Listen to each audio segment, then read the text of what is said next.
ask you this about this life we live, and let me try to swerve some of this attention you give to them distant ass relatives over ham dinner. If they really missed you so much, why don't they just call and if you wasn't blood, would you still have love? Or in fact, does the blood make you think you have to love? You ready? I take it. More than anybody here, but my homies are family too. Third cousins, get out of here. Who was you with when you got tattooed? Who was you tripping with when you did them mushrooms? And who the fuck threw up all over your car and then felt worse than you about the shit in the morning? Who loaned your money, homie? Who owes you cash? Who taught you how to use a bond for the glass? I don't know much, but I gotta assume that when you hit your first net, your homies was in you talking about homies, homies. Talk about what dogs are motherfucking homies, homies. My dog,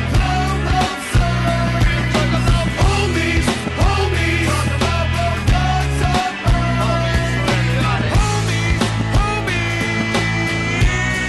Man, that's my dog. You ever had a job that you truly despise? Like, I don't know, maybe dishwashing or fucking flipping fries. And you got this boss who think he the Don Mega because he the head manager, cheap Kelly Fry nigga. All you can vision is y'all beating him down, your homie standing on his back while you're kicking his head around. But responsibility is there, I can't lie though. I'd have been plucked his fucking eyeball out with a chicken bone. I'm crazy as fuck, I'll rip your piercings off. And now my homies are holding me back so I don't look soft. When you snuck the car out, who did you get it? And when you got caught, who'd you blame this shit? Who can you relax about and scratch your balls? Creepy, but are you gonna do the butt fuck? You